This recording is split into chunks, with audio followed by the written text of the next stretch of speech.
Assalamualaikum warahmatullahi wabarakatuh. I'm February Uni. My register number 232114. Okay, I will explain about the equivalence at word level. I will explain the morpheme. Morpheme is the smallest unit of form that can distinguish meaning and or has a meaning. And morphemes can be in the form an affix. And consists of morpheme, morpheme, free morpheme, and bond morpheme. And the word.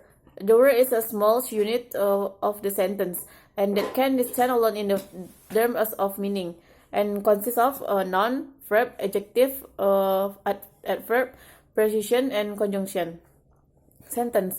Sentence is a arrangement of the several words, and that have a meaning, an expression of thoughts and feelings that consists of less one subject and one object. A combination of two or more words that produce an understanding and final intonation and pattern, and consists of subject and verb. Phrase. Phrases are a group of words and combination of two or more words, and that do not contain a predicate and have not formed a clause or sentence. And idioms. Idioms are a series of words whose meaning cannot be interpreted literally, but represents a certain expression that is implied in it. Next, I will explain about the equivalence above level. The first collocation. Collocation of a word or a phrase that is combined with other words than sound reason and sound reasonable of speakers of the language or relative speakers who understand. An example, that's right, the lights are off, not that alike. And collocation. Collocation are divided into the namely lexical collocation and grammatical collocation. And different idioms and collocation. Idiom arrange of two or more words that the number of words that super. And collocation that is in the form of two or more words, the wrong element of the which has a relationship with the other word members. And textual equivalent. Textual equivalent is referring to the equivalent between the source language text and the target language text in depth of information and cohesion. Cohesion is the network of lexical, grammatical, and the other relation which provide links between various parts of the text. And there are main definitions in English. The first reference. A reference used in semantics for the reality which hold between a word and what it points to in the real world.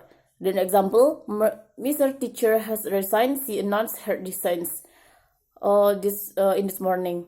And substitution. Substitution are grammatical rather than semantic relationship in them. An item is replaced by another item. An example, I like movies and I do the substitute for like movies. And the third, ellipsis. Ellipsis involves to the mission of an item, but the item is replaced by nothing. An example, John brought some surnations and Catherine. And for conjunction. Conjunction is involves to use formal markers to relate sentence and clauses and paragraph to each other example. Five, lexical cohesion. Lexical cohesion is the role played by the selection of vocabulary in organized relation within a text. The next, grammatical equivalence. A grammatical equivalence is a grammar is a set of rules which determines the way in which units as words and phrases can be combined in language. In language, there are definitions like number. The first is number. Number in English recognize distinction between singular and plural. The example, student is a singular, students is a plural, and child is a singular, and children is a plural. In gender, gender is a grammatical distinction as either masculine and feminine, or some language animate and inanimated. Example, son is masculine, doctor is feminine. The person. The category of person relates to the nation of participant roles. The most common distinction is between person pairs identifying the speakers. The example, English, I or we is a second person. The first person, and you is a second person, and he, it, they is a third person. In the third tense and aspect, the first time relation is like past, present, and future, relating to location and even in time. The second spectral difference have to do with a temporal distribution of an event, for instance, its complication or non-complication, and constituent or momentariness. That's all from me. Assalamualaikum warahmatullahi wabarakatuh.